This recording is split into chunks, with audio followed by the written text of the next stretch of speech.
So we've reached part 4 of the course. We're continuing with part 4 of the course, thermodynamic properties of pure substances. We've introduced the concept of a pure substance and property diagrams as well. And we're going to build upon that information and introduce property tables. So property table, if you can imagine a thermodynamic system like a boiler, turbine, pump, condenser, and so on, we could easily measure the pressure and the temperature coming into a system like that, but using basic instrumentation. But what about the other properties? How do we measure them? Well, to measure those, we would, in some cases, we need complex state equations. So we have to do some calculations, what makes things difficult. However, thankfully, we have the property tables. What the property tables do for us is we can take the pressure on the temperature, and we can look up the property tables, and we can calculate the other thermodynamic properties that we use. So the other types of thermodynamic properties are specific volume, specific internal energy, specific enthalpy, and specific entropy. So we use the specific formats because we go back to the state postulate where it says that any two intensive independent properties fully define the state of the system, the thermodynamic system at that point. So what we'll do now is we'll go through each of these properties and just explain them so we know what we're dealing with. Specific volume is straightforward enough. And so we're taking the volume and dividing by the mass to get specific volume. Specific internal energy we've introduced previously, denoted by U or small u per unit mass. It's the molecular energy possessed by a substance and can be considered a form of thermal energy. So it includes the translational, rotational, and vibrational movement of atoms and molecules. So we heat a substance up and its internal energy increases. And conversely, when we cool it down, its internal energy decreases. Enthalpy is a combined property. It was identified by Professor Richard Molier, who recognized the importance of grouping internal energy and flow energy, which is a product of the pressure by the specific volume, in the analysis of steam turbines around 1920. So he referred to it as heat content or total heat of the system, but it eventually became known as enthalpy. So it says here it's a combined property that comes from the analysis of open systems associated with flow work. And it's the sum of the internal energy plus the pressure and volume of the thermodynamic system. So let's say we have a boiler, and we'll use the example of the power plant. So we describe this as what we call a heat engine. So the boiler here on the heat engine, what we want to know is how much energy went into turning the water into steam in the boiler. And what we could do is we can get the change in internal energy, specific internal energy here, between the inlet and the outlet. And that will tell us how much energy will go into that boiler. But there's another form of energy that goes in there as well. And that's the flow energy that's being provided by the pump. And we measure it by multiplying the pressure by the volume. So what we want to know is we want to know the change in internal energy and the change in flow energy combined between the inlet and the outlet. And that will be the total energy that goes into the water to turn it into steam. Now, there's an easier way of doing that than trying working out the values of it, the internal energy, the pressure, and the volume of both ends. What we can do is we can take the temperature and the pressure at the inlet, and we look up the thermodynamic property tables for water, which we refer to as the steam tables, and we can find the enthalpy.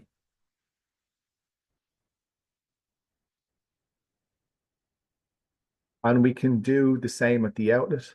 We can look up, we can measure the pressure and the temperature, and we can look up the steam tables to get the enthalpy value as well, as the enthalpy is the sum of the internal energy plus the product of the pressure by the specific volume.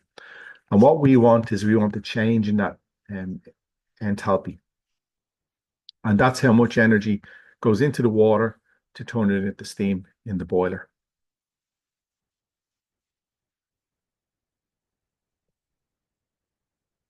And the other value that's outlined in the property tables is entropy. It's described here as a thermodynamic property representing the unavailability of a system's thermal energy from conversion into mechanical work, often interpreted as the degree of disorder or randomness in a system. The second law tells us that entropy will always increase with time.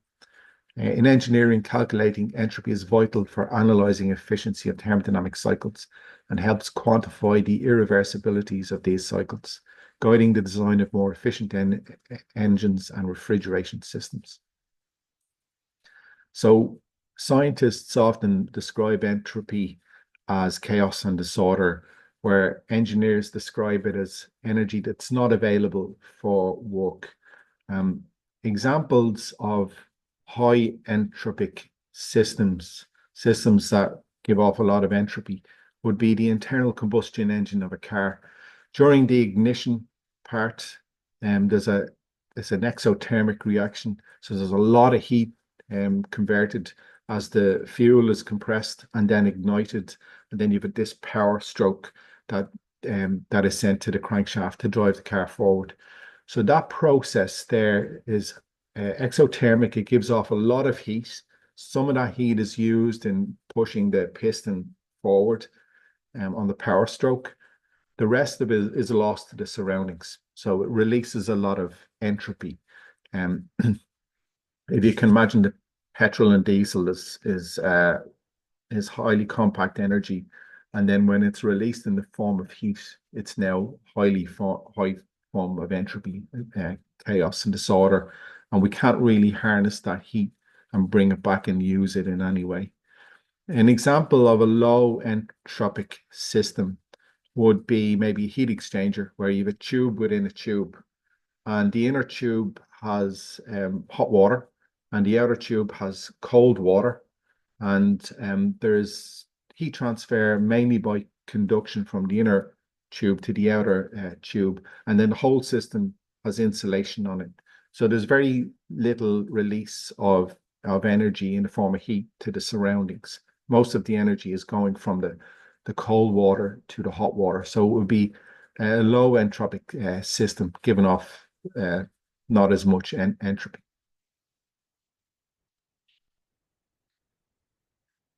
Now, the most common form of thermodynamic property tables is the steam tables to do with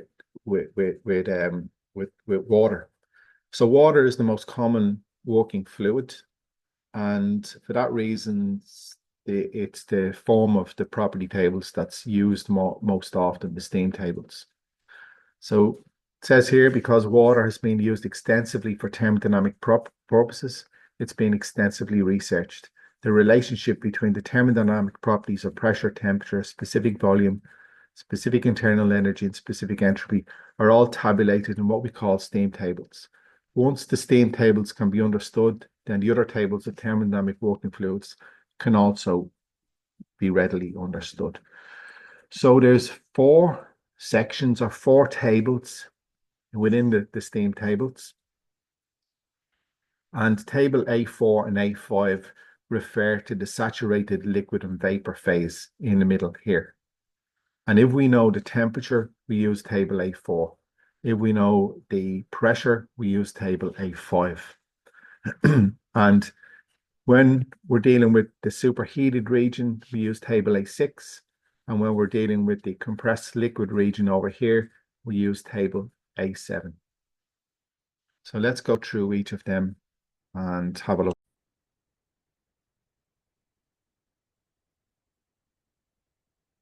So if we don't have, for precise calculations, especially at high temperatures and pressures, use compressed liquid data tables. But if we don't have compressed liquid data table A7, we can approximate the values for the properties in the liquid region by using the saturated values here instead. So for example, let's say we're at atmospheric pressure.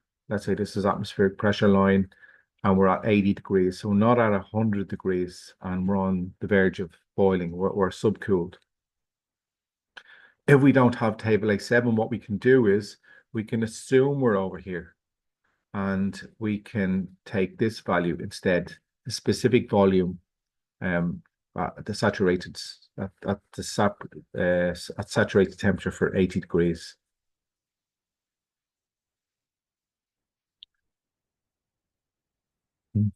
Okay, so for precise calculations, especially at high temperatures and pressures, use compressed liquid data tables.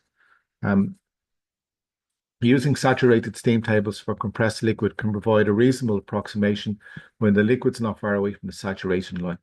Approximations must be used using standard temperature and not standard saturated pressure values. So let's say at atmospheric pressure, let's say this is the atmospheric pressure line here. We're not at 100 degrees. So let's say we're at 80 degrees or something.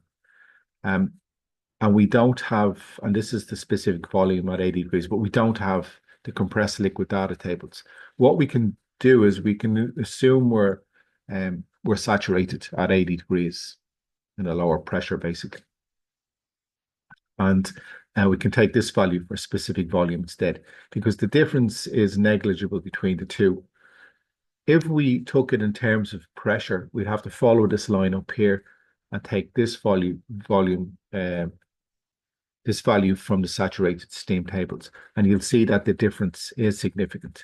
So if we want to approximate specific volume and specific internal energy in the liquid zone, we can assume that we're on the saturated line in terms of pressure and look up the saturated steam tables in terms of temperature and approximate those values instead.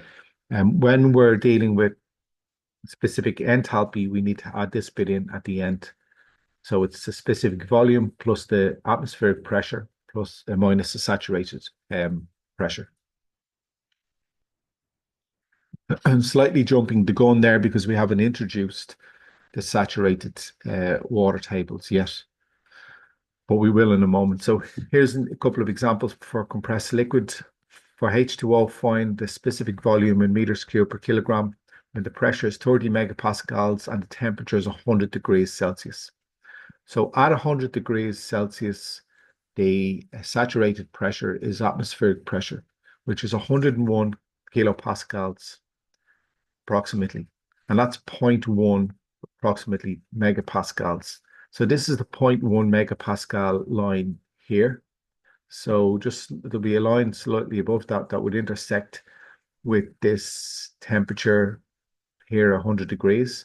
So the saturated points around here. So we know then that the 30 megapascals is way up here. It's above the critical point as well, which is about 22.1 megapascals.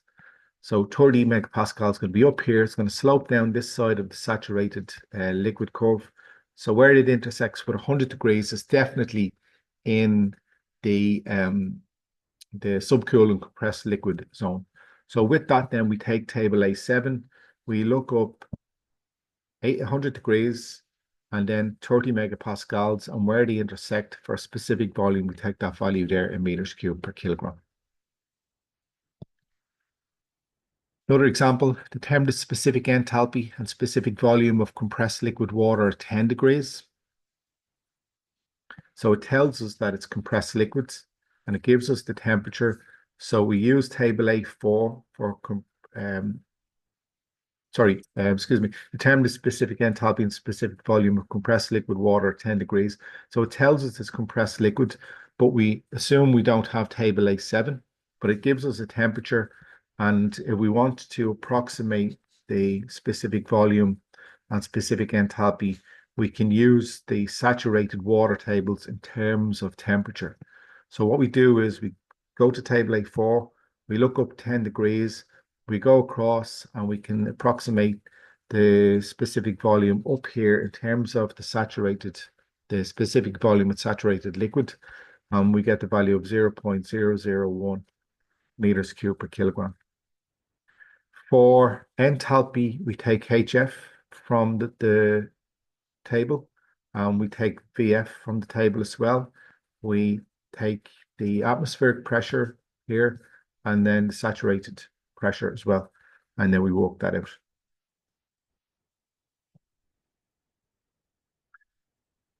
Moving on to the saturated water tables. Saturated water tables, we've touched off them already. It's a term used in thermodynamics to describe water that's at the point of phase change between liquid and vapor. Depending on the special conditions, it can be either a saturated liquid or a saturated vapor.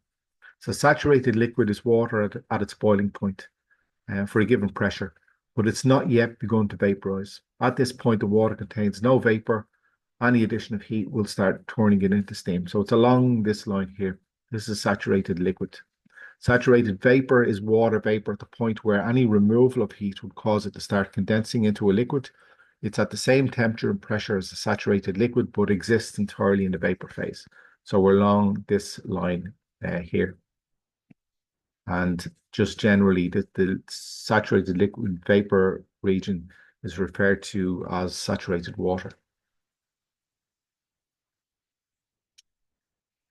So the saturated water tables lists the thermodynamic properties of specific internal energy, specific enthalpy, specific volume, and specific entropy for saturated liquid or saturated vapor between the triple line and the critical point. The saturation tables are useful for finding saturation temperature corresponding to a given pressure or vice versa.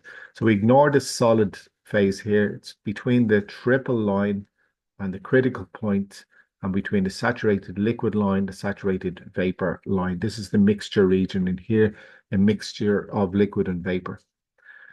So if we know the temperature, we can use table A4 and we'll get the corresponding pressure because they're related to each other in this zone. And then we can look up specific volume, specific internal energy, enthalpy, and entropy. And we can look up VF, which is the saturated liquid, specific volume of saturated liquid, specific volume, the saturated vapor, and then the same over here for internal energy. But we can also look up the difference between these two values, and it's denoted by UFG. Same for enthalpy and same for entropy.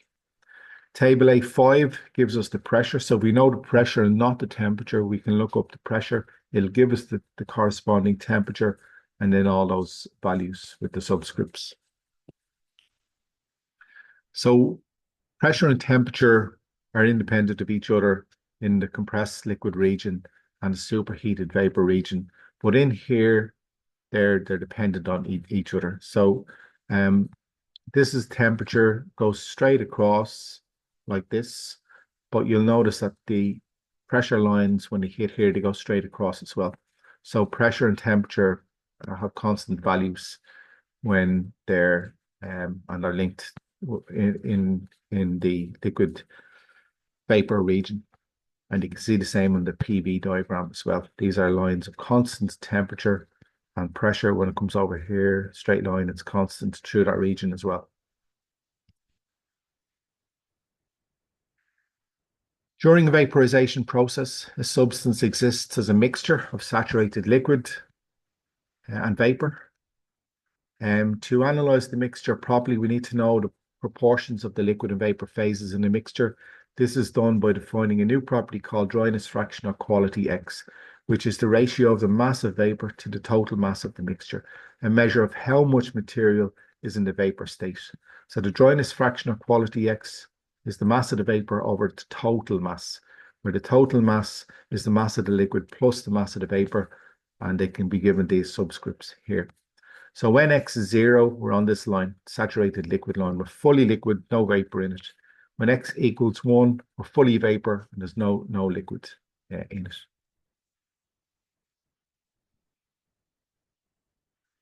So consider a tank that contains a saturated liquid vapor mixture here.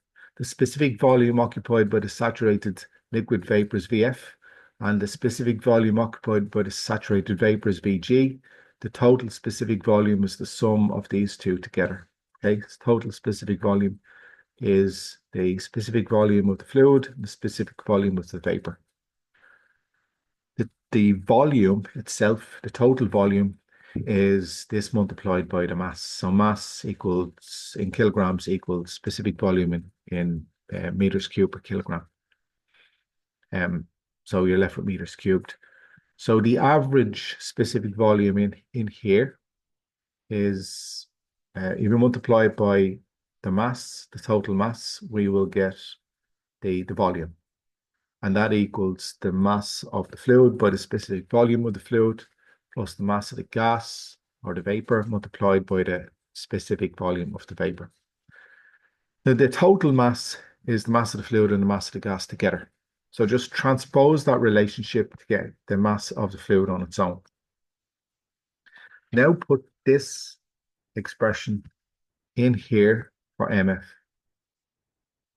And now what we do is we divide by MT.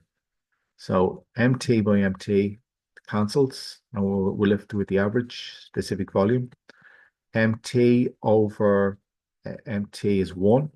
Mg over MT is the dryness fraction, and Mg over MT is the dryness fraction.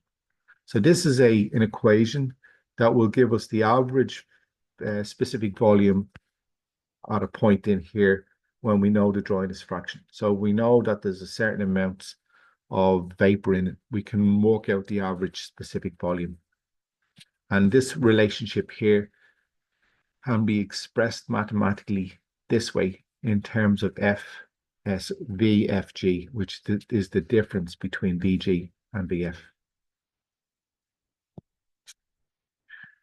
So these are the equations that we deal with. The ones highlighted here in bold are probably the easiest ones to use. So this is one we derived. We can derive the one for enthalpy and the one for internal energy as well. But this value VFG is not given in the tables, just because they tried not to clutter the tables with too much information. And it's a value that's least kind of used of all the values. We can estimate it because it's the difference between VG and VF, which we will be given in the tables. Alternatively, we can take this form of the equation and work with it like this. And those two values are given in the tables. We can also drop these subscripts and just assume that we're dealing with the average in the examples.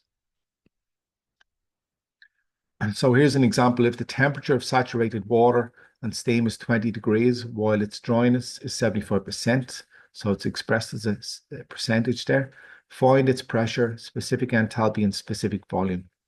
So it's telling us that we're in the saturated water region. But the other clue is it gives us the dryness fraction. So we also given the temperature and not the pressure. So we look up table A4. And table A4, 20 degrees, it'll give us the pressure that we're dealing with. And that's 2.3392 here. And now what we want is we want the enthalpy. So we will use this relationship. So it's VF here and VFG. And we put the dryness fraction in there and we work out our value. For the specific volume, the average specific volume, it's 1 minus the dryness fraction multiplied by VF, and VF is up here. And then it's the dryness fraction by VG, and VG is given over here. Put that into our equation and calculate the average specific volume of that mixture when its dryness is 75%. Another example, a little bit complicated, there's 3 parts to it. So what we have is a 6-liter pressure vessel containing 1.15 kilograms of saturated water at 150 degrees Celsius. Determine the pressure inside the vessel, the quality and enthalpy of the water, and the volume occupied by the liquid phase. So first thing to do is take this 6 liters and convert it to meters cubed. Okay, divide by 1,000 and divide the meters cubed then by the mass, which is 1.15, and we will get the specific volume. Now, if you check the saturated water tables at 150 degrees, you'll find that this value lies between VF and VG. That means we're under that dome. We're in the mixture region. So we know that. So that's fine. What we do now is we use table A4, and at 150 degrees, we're given the saturated pressure. So that's one thing we're being asked for up here.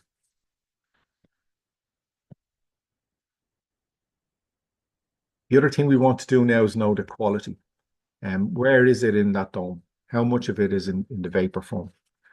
So from table A4 at 150 degrees, Vg equals this value at 150 degrees, Vf equals this value.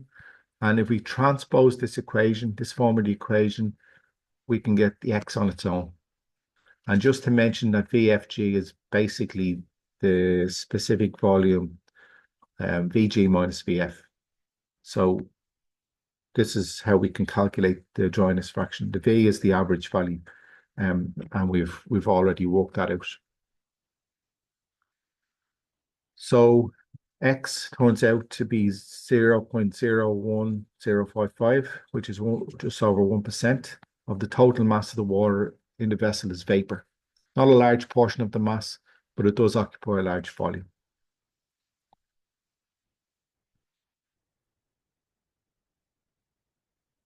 Okay, so determine the volume occupied by the liquid phase. We must first calculate the mass of the liquid in the vessel.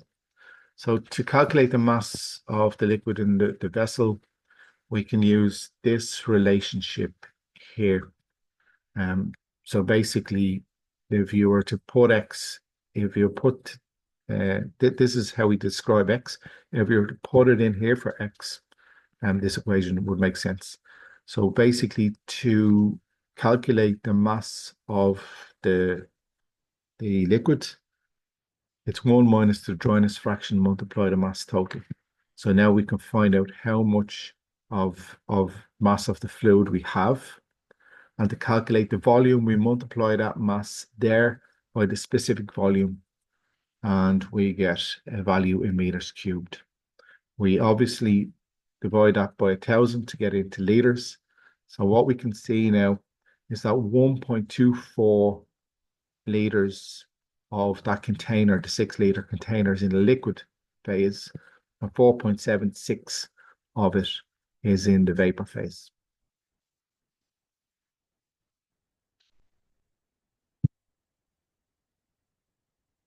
The last bit for the moment is the superheated water region. Superheated water refers to water that is in the vapor phase at a temperature higher than its saturated temperature for a given pressure.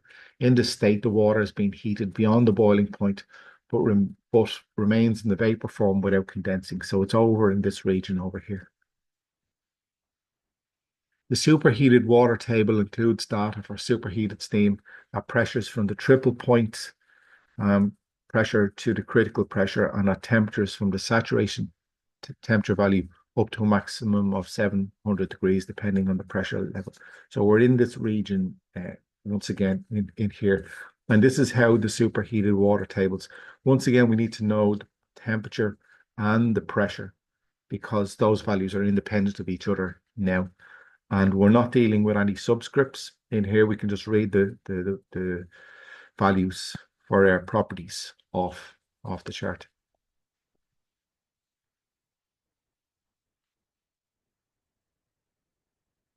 So for water, find the specific volume meters cubed per kilogram when the pressure 10 megapascals and 400 degrees. So for the superheated tables, we're 400 degrees here, 10 megapascals over here, and where they coincide, we will get the specific volume 0.026436. And to know that we're in the superheated region, if we were to plot the 10 megapascal line like this and 400 degrees on the chart, we'd see that they'd coincide in this region. telling us that the saturated temperature for 10 megapascals is 311 degrees here. So 400 degrees is above that, and that's how it coincides with 10 megapascals in the superheated region.